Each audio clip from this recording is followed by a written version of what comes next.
Hello everyone and welcome to my channel Need Supreme. So today we are going to do the fourth part of the video series class 11th all important diagrams of biology with their explanation.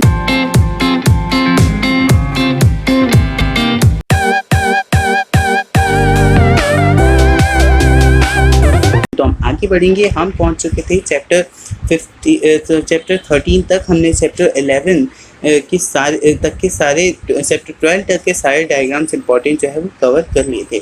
सो अगर आपने वो videos नहीं देखी तो इस video के description में आपको उन वीडियोस के प्लेलिस्ट का लिंक भी मिल जाएगा, या फिर जस्ट प्रीवियस जो थर्ड पार्ट है उस वीडियो का लिंक भी मिल जाएगा, तो वो आप ज़रूर देख लीजिए। That is very important. उसमें मैंने नाइट्रोजन साइकिल और कुछ इंपॉर्टेंट पार्ट्स के जो एग्जांपल्स हैं सबको अच्छे से एक्सप्लेन किया हुआ है। So that will help you a lot, तो उसे आप जाके देखें। नाउ वी हैव फिगर 13.2 जिसमें आपको क्लोरोप्लास्ट दिखाया गया है। सबसे पहले क्लोरोप्लास्ट की दो इंपॉर्टेंट जो चीज़ें हैं, that is chloroplast is a double membrane bound semi autonomous body. Semi autonomous body का मतलब है this contains its own DNA, ribosomes and all the enzymes needed for the metabolism and creation of energy for its own use. Now next we have outer and inner membrane that suggests that it is a double membrane bound organelle. It also contains starch granules. इसके पास starch granules हैं जो कि बताते हैं कि there happens photosynthesis in here, and जो भी sugars form होती है that gets converted into starch here only, and then it gets transported. It also contains some lipid droplets for metabolism. Stroma is the matrix filled inside the chloroplast. जैसे कि cell के अंदर cytoplasm होता है as it's matrix, वैसे ही chloroplast के अंदर stroma होता है। Next we have grana. Grana क्या होता है? Grana is the stack of thylakoid membranes. जैसे कि हम सिक्कों को एक दूसरे के ऊपर रखते हैं तो वो एक स्टैक बना लेता है। दैट होल जो पूरा गुच्छा होता है दैट इज कॉल्ड ग्राना। नेक्स्ट जो हम अगले डायग्राम की ओर बढ़ते हैं, दैट इज इम्पॉर्टेंट क्यूमोस्मोसिस जो हमें दिया गया है। क्यूमोस्मोसिस में कुछ इंपॉर्टेंट पार्ट्स जो आपको बतानी है। सबसे पहले थैलाकॉइड मेम्ब्रेन। थैलाकॉइड मेम्ब्रेन के अंदर एम्बेडेड कुछ चीज़ें हैं जिनको मैं बता दूं। PS2, plastoquinone and PS1 which are the most important parts, and ATP synthetase enzyme और प्रोटीन कॉम्प्लेक्स जो भी है बेसिकली।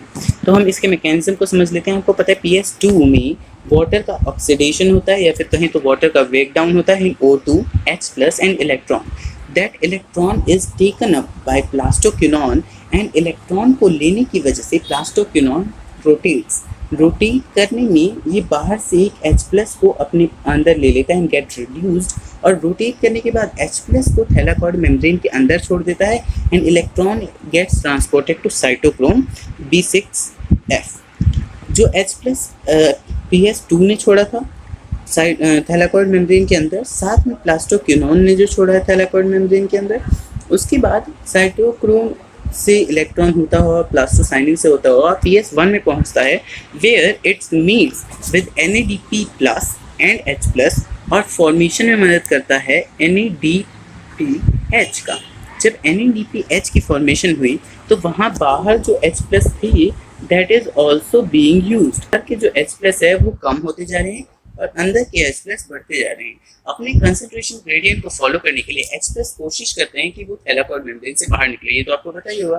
तो कि कोई भी मॉलिक्यूल जो है, कोई भी जो चीज़ है वो अपने कंसंट्रेशन ग्रेडियंट को फॉलो करना चाहता है। तो जो H+ है वो यहाँ से बाहर निकलने के लिए रास्ता ढूंढ रहा होता है। तो वो रास्ता उसको मिलता है हाई इलेक्ट्रोकेमिकल पोटेंशियल ग्रेडियंट अंदर होता है, बाहर लो होता है, तो उसको निकलने के लिए रास्ता मिलता है CF0 पार्टिकल में। जो कि आपने पढ़ा होगा कि ATP सिंथेटेज एंजाइम जो है उसके दो पार्ट होते हैं। एक स्टॉप होता है जो कि F0 पार्टिकल होता है, हम इसे CF0 कहते हैं यहाँ पे क्योंकि this is present in the chloroplast, और यहाँ पे CF1 particle that is the mean ATP synthetase enzyme, और वैसे इसे F1 पार्टिकल कहते हैं। CF1 इसलिए क्योंकि अगेन क्लोरोप्लास्ट में जब दो H+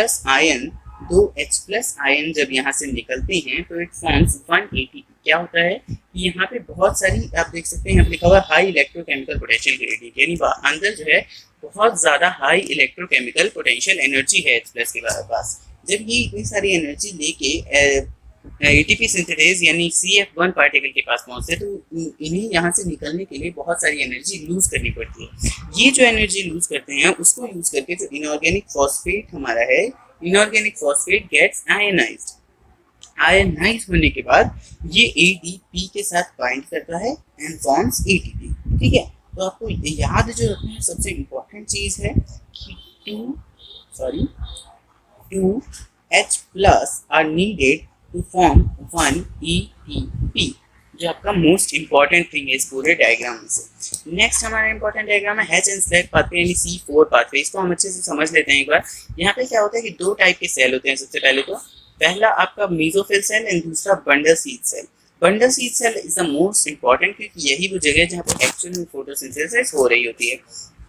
तो होता क्या है कि मेसोफिल सेल में सबसे पहले हमारा CO2 पहुंचता है, क्योंकि mesophyll cell are the boundary cells, यानी जो सेल के आउटर में सरफेस के पास जो मैक्सिमम सेल होते हैं दैट आर मेसोफिल सेल। ये मेसोफिल सेल में जो प्राइमरी एक्सेप्टर होता है इलेक्ट्रॉन CO2 का, दैट इज नॉट RuBP, रिगुलोज डिसफॉस्फेट नहीं होता है, यहाँ पे होता है फॉस्फोइनॉल पाइरुवेट।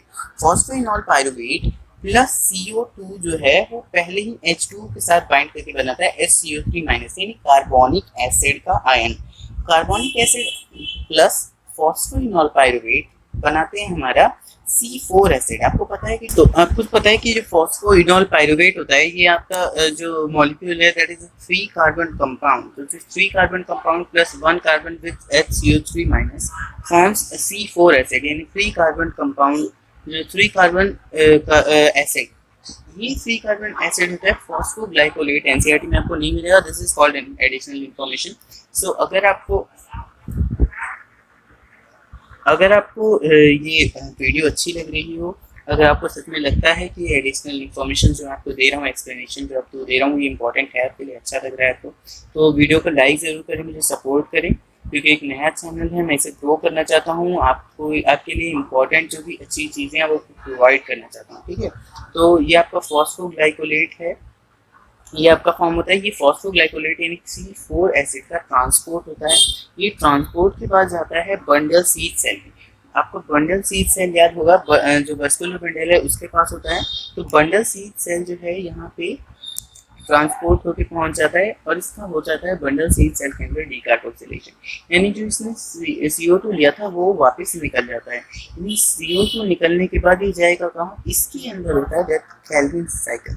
केल्विन साइकिल यानी जहाँ पे हमारा RuBP था एंड ये इसके साथ कंबाइन करके फाइनली ग्लूकोज फॉर्म करता है। नेक्स्ट हमारे पास अगेन C3 एसिड बच गया which is actually pyruvic acid here, ना कि फॉस्फोइनॉल पाइरुवेट। यहाँ पे है हमारे पास पाइरुविक एसिड।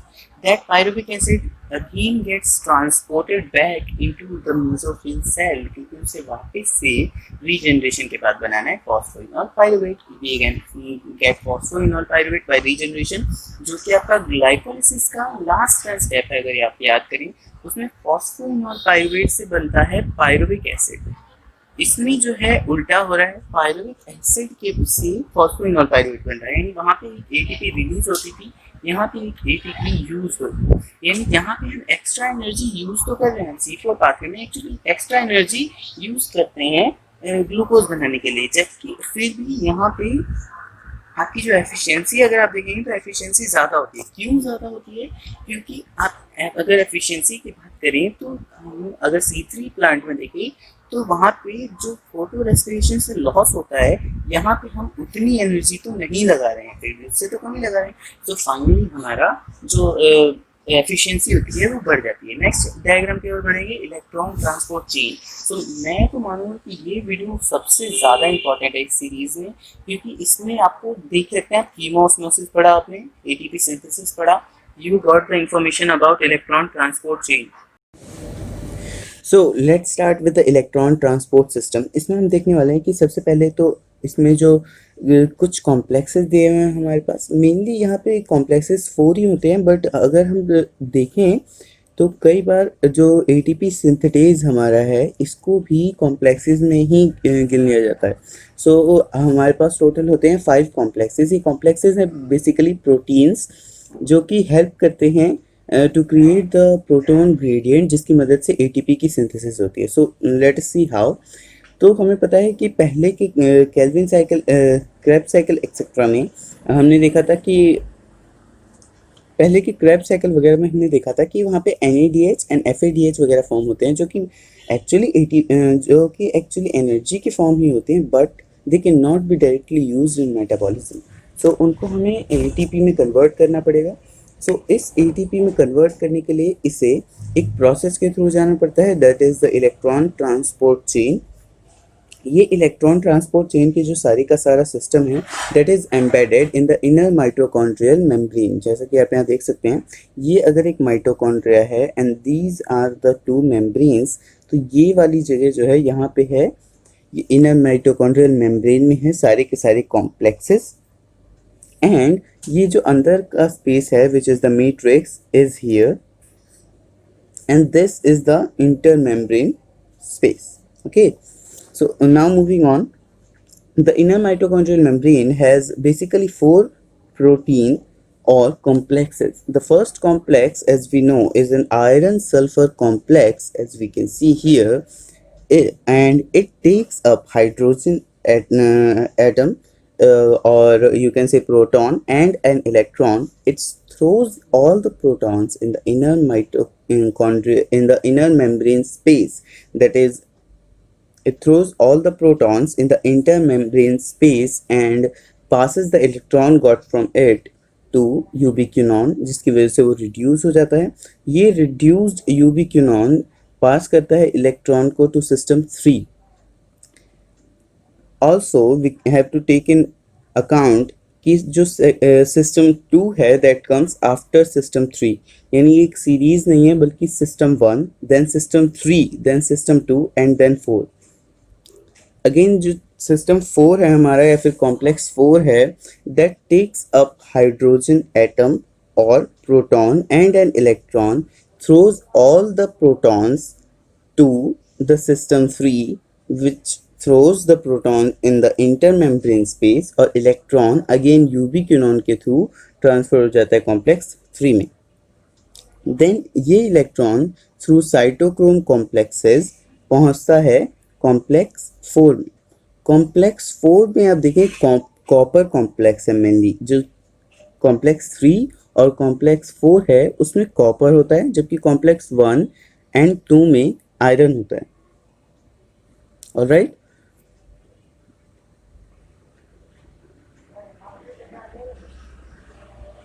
तो जो हमारा कॉम्प्लेक्स 4 है वो इलेक्ट्रॉन्स को देन ट्रांसफ़र कर देता है वापस वाटर में, यानी कि जो H+ इन मैट्रिक्स में होते हैं उनके साथ इलेक्ट्रॉन बाइंड करता है एंड O2 के साथ मिलके H2O फॉर्म करता है.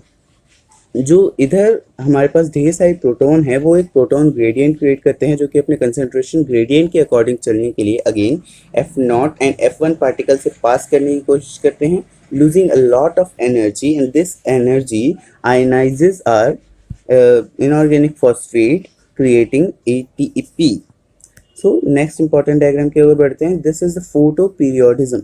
फोटो पीरियोडिज्म को बहुत अच्छे से डिपिक्ट किया गया है यहाँ पे. हमें यहाँ पे ये लाइन जो दिखाती है कि it is the critical photoperiod, that is the time till which the plant get sunlight, उसे कहते हैं फोटो पीरियड. सो जिन प्लांट्स को क्रिटिकल फोटो पीरियड से ऊपर सनलाइट मिलने पे फ्लावर करते हैं और कम मिलने पे नहीं करते हैं, those are called long day plant, यानी ज़्यादा मिलने पे फ्लावर करेंगे, कॉल्ड लॉन्ग डे प्लांट. और जिनको इस जो क्रिटिकल फोटो पीरियड है इससे कम मिलने पे फ्लावर करते हैं और ज़्यादा मिलने पे फ्लावर नहीं करते हैं, they are called short day plant. ठीक है. एंड द प्लांट्स जिनमें कोई क्रिटिकल फोटो पीरियड नहीं है, they do not depend on any critical photo period. आप देख रहे हैं यहाँ पे कोई लाइन नहीं है. So these do not depend on the photoperiod to flower. ये हमेशा फ्लावर करेंगे चाहे कम सनलाइट मिले कम टाइम के लिए या फिर ज़्यादा टाइम के लिए. So they are called day neutral plants. Some examples are tomato etcetera. So next important diagram is figure 16.5, which is the first important diagram in digestion and absorption. वैसे तो आपको पूरा digestive system वाला diagram भी याद होना चाहिए, but that is very simple, class 10th से वो हमारी बुक्स में आ रहा है. So in this diagram, the most important things are crypts. Crypts का पूरा नाम आपको पता है, क्रिप्स ऑफ लेबरकुन. ये एनसीईआरटी में लिखा भी हुआ है actually, crypts of Lieberkuhn. Sorry for bad hand writing. तो उसके बाद क्रिप्स हो गए. देन आपका है लेक्टील. लेक्टील क्या है? लेक्टील इज अ लिम्फ वेसल जो कि हमारी विलाई के अंदर होता है. ये लिपिड सॉल्युबल और फैट सब्सटेंसेस को एब्जॉर्ब करने में हेल्प करता है, बिकॉज वो ब्लड वेसल्स में एब्जॉर्ब नहीं हो सकती. Next we have figure 16.6, the next diagram in the same chapter. ये इंपॉर्टेंट इसलिए क्योंकि ये position of stomach with respect to pancreas, gall bladder and liver दिखाता है. ठीक है, तो इसको हम सबसे पहले डक्ट सिस्टम को देखेंगे. Ducts from liver, 2 ducts from the liver join the ducts from gall bladder forming the common bile duct. यानी डक्ट एक ट्यूब आई गॉल ब्लैडर से एंड टू ट्यूब्स आई लिवर से.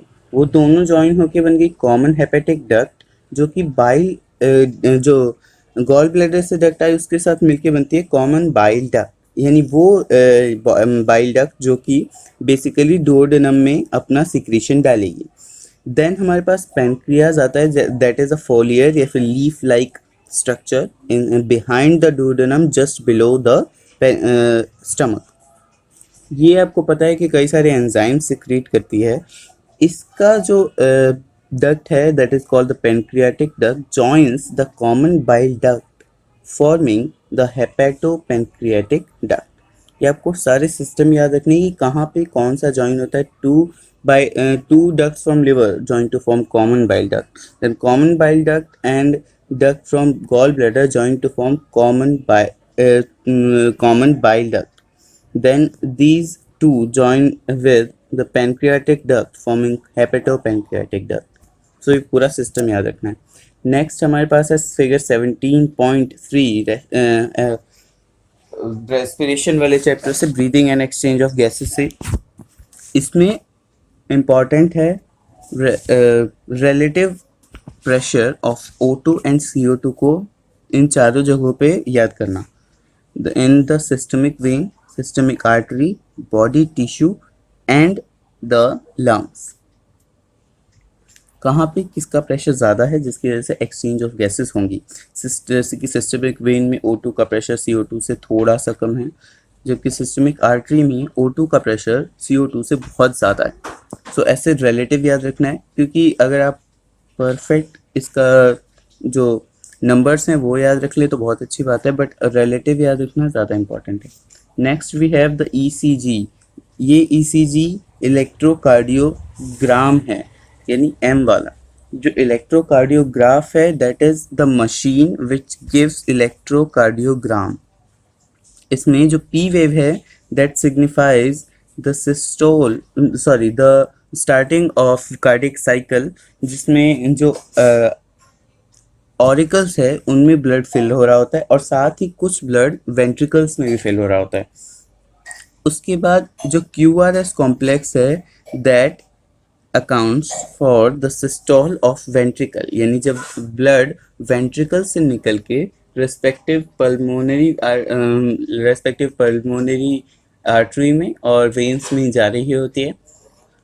और जो T वेव है वो सिग्निफाई करती है हमारा जब सेकेंड कार्डिक साइकिल के टाइम पे दोबारा से ऑरिकल्स में ब्लड फिल हो रहा होता है, वो सिग्निफाई करती है. तो this is a complete cardiac cycle represented in a graph और डायग्रामेटिक शेप. तो इसे आप अच्छे से याद रखेंगे. Next we have figure 19.4 which is figure of Malpighian body और renal corpuscles.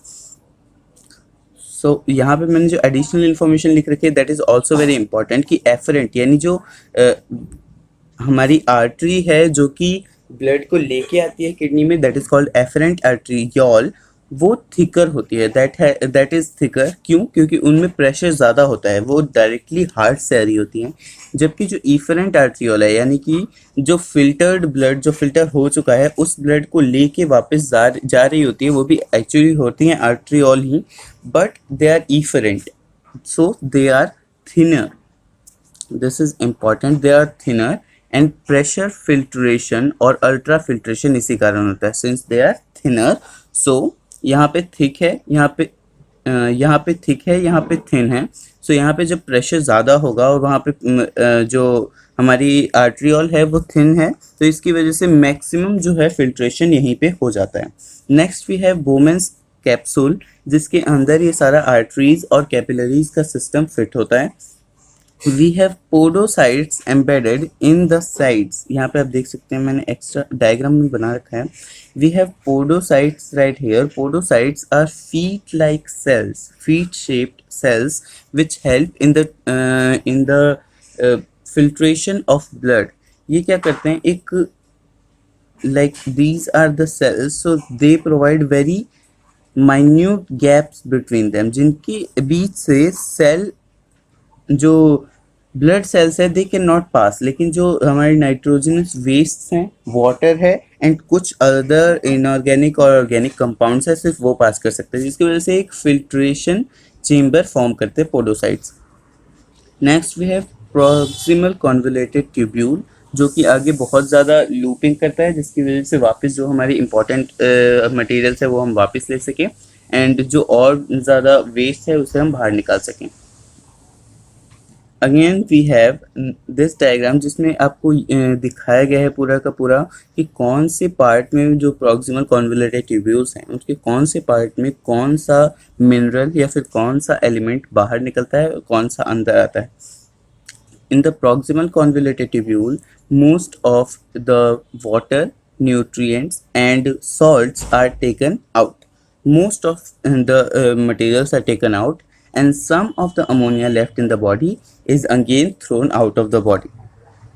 In descending loop of Henle, water is taken out, and in ascending loop, NaCl और salts are taken out.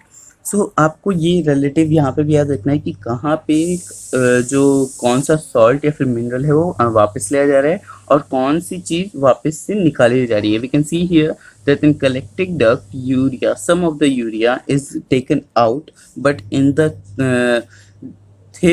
thin segment of ascending limb, the urea is being excreted out.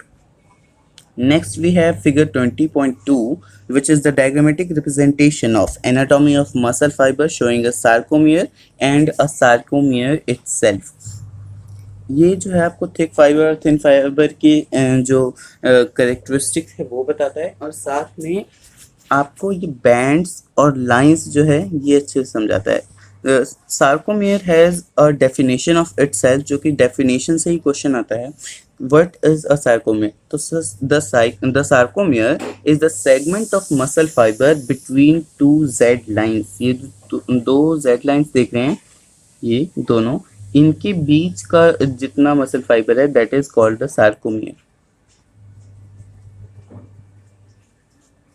Alright. Next we have A band. A band means anisotropic band. Aniso means not equal.